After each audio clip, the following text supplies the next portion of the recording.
बिस्मिल्लाहिर्रहमानिर्रहीम। अस्सलाम वालेकुम। कैसे मेरे तमाम देखने वाले, उम्मीद करती हूँ सब खैरियत से होंगे। तो जी, हमेशा की तरह आपके लिए कुछ टिप्स और कुछ हैक्स लेकर आज की वीडियो में हाज़िर हुई हूँ। और आज के मेरे जो हैक्स हैं वो ऐसे कामों से रिलेटेड हैं कि अगर हम इन तरीकों को अगर हम अपना लें तो हम अपना बहुत सा टाइम भी बचा सकते हैं। उसके साथ-साथ हम अपने काम को बहुत ही आसानी से सरअंजाम दे सकते हैं। इसके अलावा कुछ ऐसी टिप्स और आइडियाज़ भी आपके साथ शेयर करूँगी कि बाज़ औक़ात एक चीज़ का अल्टरनेटिव इस्तेमाल करके हम किस तरह से वक़्ती तौर पे अपने काम को सरअंजाम दे सकते हैं। तो बढ़ते हैं जी आज की वीडियो की तरफ। और आज की मेरी पहली टिप या पहला आइडिया ये है कि हमारे घर में ये इस तरह का मसाला मसाला पीसने वाली डिबिया इस्तेमाल की जाती है। तो अमूमन क्या होता है कि ऊपर वाला पार्ट अगर टूट जाए, डैमेज हो जाए, जैसे कि ये शीशे का अक्सर टूट जाता है। मैं भी अभी ये न्यू बिल्कुल लेकर आई हूँ, इससे पहले जो था ना वो प्लास्टिक का था, वो सारा टूट गया था। और अगर ये ख़राब हो, टूटा हुआ हो, अभी नया हमने इसको रिप्लेस ना किया हो, तो अगर हमें ज़रूरत पेश आ जाए मसाला पीसने की, तो हम घर में ही मौजूद ये इस तरह के जो जार हमारे घर में आते हैं, किसी में सॉसेस वग़ैरह होती हैं या जैम वग़ैरह की बॉटल, आप प्लास्टिक का भी कंटेनर यानी इस तरह का बॉक्स इस्तेमाल कर सकते हैं। आप लगा के देख लें, इन तमाम प्लास्टिक के और इस तरह के शीशे के जार में से कोई ना कोई जो है ना, इस ग्राइंडर मशीन के ऊपर जो है, इसके नीचे वाली ये पार्ट जो है ना, इसके ऊपर कोई ना कोई ज़रूर फिक्स आ जाती है। तो इस तरह से लगा के, जैसे कि ये मेरे पास ये शीशे का आप देख रहे हैं, ये मैंने यहाँ पे फिक्स किया है, तो इसको फिक्स करके हम बड़े ईज़िली जो है ना, इसके अंदर कोई भी चीज़ पीसना चाहें, वो हम पीस सकते हैं। यानी हमें इस परेशानी का सामना नहीं करना पड़ेगा कि हमारे पास जो है ना, मसाला पीसने वाली डिबिया ख़राब है, टूटी हुई है, तो घर में मौजूद इस तरह का बॉक्स लगा के सेम वैसे ही मसाला पीस सकते हैं जैसा कि उसके ओरिजिनल जो है ना जार के साथ या ऊपर वाले पार्ट के साथ हम पीसते हैं। तो यहाँ पे आप देख रहे हैं कि बिल्कुल भी कोई मुझे इसमें प्रॉब्लम नहीं हो रही है और अच्छे से जो है ना मसाला मैंने इसमें पीस लिया है। तो अगर कभी ऐसा आपके साथ भी इशू हो, तो मैंने आपका ये मसला घर में ही मौजूद एक जार के साथ आप इसको सॉल्व कर सकते हैं। आपका ये मसला हल कर दिया है। उम्मीद है आपको ये वाला मेरा आइडिया और मेरी टिप पसंद आई होगी। तो बढ़ते हैं जी अपनी नेक्स्ट टिप की तरफ। तो नेक्स्ट आप देख रहे हैं कि यहाँ पे ये इस तरह के एप्लियंसेस हम यूज़ करते हैं, इलेक्ट्रॉनिक्स। तो क्या होता है कि उनकी जो वायर्स होती हैं ना, हमारे किचन काउंटर के ऊपर ही इस तरह से बिखरी रहती हैं, जो कि आपस में उलझ जाती हैं। हमें बार-बार इनका इस्तेमाल करना पड़ता है। हम बार-बार इनको, ये होता है कि अच्छे से वायर को लपेट कर भी इनको सँभाल के भी नहीं रख सकते हैं, क्योंकि दिन में कितनी ही बार है इन चीज़ों का हमें इस्तेमाल करना पड़ता है। तो मैं आपके साथ यहाँ पे एक छोटा-सा डीआईवाई करके इन वायर्स को ऑर्गेनाइज़ करने का तरीका यहाँ पे आपको बताऊँगी कि किस तरह से हम इनको ऑर्गेनाइज़ कर सकते हैं। और उसके लिए यहाँ पे मैंने ले लिए हैं खाली बॉटल्स जो होती हैं, उनके कैप। और किसी भी कटर की मदद से या छुरी को गर्म कर लें। अगर आपके पास इस तरह का कटर मौजूद नहीं है, तो अपोज़िट साइड यानी बिल्कुल आमने-सामने आपने इस तरह से पार्ट काट लेने हैं। कैप की दोनों साइड पे, अपोज़िट साइड पे एक दूसरे के इक्वल आमने-सामने कटिंग कर लेनी है। और कटिंग करने के बाद अगर तो आपके पास ग्लू गन है, तो बहुत ज़्यादा बेस्ट है। आप ग्लू गन की मदद से जहाँ भी आपका जो इलेक्ट्रिक स्विच बोर्ड जहाँ भी है आपका, वहाँ पे ग्लू गन की मदद से इसको लगा सकते हैं। मेरे पास यहाँ पे डबल टेप थी, तो मैंने वो लगा ली है। और जहाँ पे भी मैंने स्विच लगाने हैं, उसके साथ ही यहाँ पे मैं इसको एडजस्ट कर लूँगी। इस डबल टेप के साथ, इसके साथ ये चिपका हो जाएगी। फिलहाल मैं आपको एक ही लगा के दिखा रही हूँ। आपने 2 या 3 वायर जैस जो भी जितनी भी एडजस्ट करनी है, उतने कैप आप यहाँ पे हैंडल कर सकते हैं। और इस तरह से वायर को उसके अंदर आपने हैंडल कर देना। इससे क्या होगा कि नीचे वायर जो है वो बिखरी-बिखरी जैसे पड़ी रहती है ना, वो नहीं होगी और आपका किचन काउंटर भी बिल्कुल क्लियर रहेगा। तो उम्मीद है आपको ये वाली टिप भी पसंद आएगी। अगली टिप की तरफ चलते हैं जी। यहाँ पे मैं बनाने लगी थी गाजर का हलवा। और आज मैं आपको एक ऐसा तरीका बताऊँगी गाजर के हलवे का बनाने का कि आप वाक़ई हैरान रह जाएँगे कि इतनी जल्दी भी ये हलवा तैयार हो सकता है। पहले क्या होता था कि घंटों हम इसको पहले कद्दूकस करते थे, बाजू हमारे थक जाते हैं कद्दूकस करते हुए, हाथ थक जाते हैं, फिर जी उसको घंटों पकाया जाता है। लेकिन आज मैं आपके साथ ऐसा तरीका शेयर करने वाली हूँ कि आप यानी बहुत कम मिनटों में जो है ना ये तैयार कर लेंगे। और इतना मज़े का ये बनता है ना, बिल्कुल ऐसे जैसे कि हलवाई की दुकान से आया हुआ। यहाँ पे सिंपल आपने गाजरों को छील लेना है। ये मैंने रात की छील के रखी हुई थी, इसलिए थोड़ी-सी ये इस तरह से ड्राई हुई हुई हैं।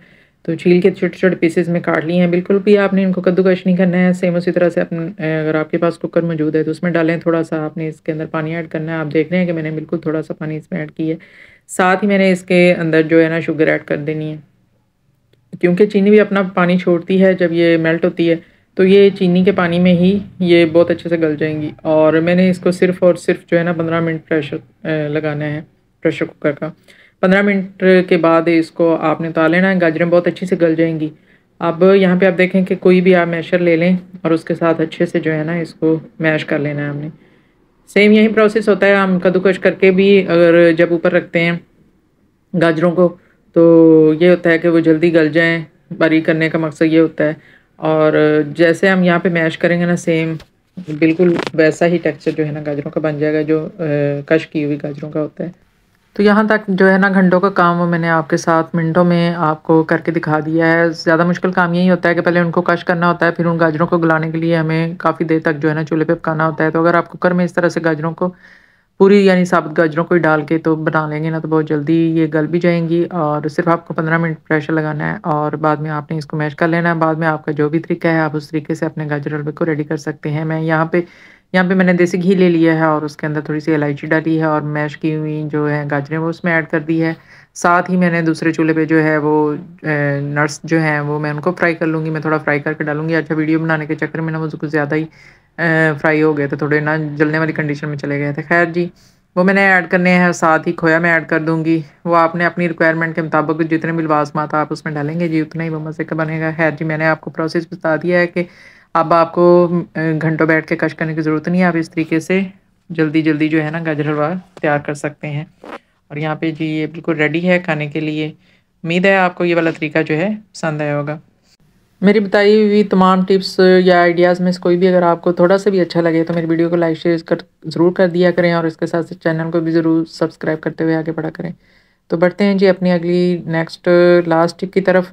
तो आज की मेरी लास्ट टिप जो है ना वो भी आप लोगों के लिए बहुत ही कारआमद साबित होने वाली है। तो यहाँ पे आप देख रहे हैं ये मैंने रेडीमेड जो है रज़ाई आजकल बाज़ार से हमें अक्सर मिल जाती हैं। पहले तो हमारी माएँ जो होती थी हमें तो घर में इस तरह से स्टिच करवा के तो वो रुई भरवा के अंदर और फिर ऊपर कवर चढ़ा के तो वो सारा स्टिच करवा के दिया करती थी। लेकिन आज हमारे पास ना तो इतना टाइम होता है कि हम इस तरह से कर सकें। तो अगर आपके पास भी इस तरह से बाज़ार की लाई हुई रज़ाइयाँ तो उन पे कवर किस तरह से आप चढ़ा सकते हैं कि वो बाद में आपको ये वाले अंदेशा भी ना हो कि वो अंदर रज़ाई इकट्ठी हो जाएगी, यानी ऊपर से जो सिलाइयाँ लगानी पड़ती हैं वो भी ना लगानी पड़े। तो मैं आज यहाँ पे आपके साथ बहुत ही आसान एक तरीका शेयर करने वाली हूँ कि आपने पहले तो वो जो रज़ाई का कवर है उसको उल्टा कर लेना है। तो इस तरह की ना एक स्ट्रिप काट लेनी है, आप सॉरी स्टिच कर लेनी है। किसी भी कपड़े की आप स्टिच कर लें क्योंकि ये अंदर वाली साइड पे ही लगनी होती है। तो यहाँ पे मैंने स्टिच करके तो इस लेंथ की ना ये कटिंग कर ली है।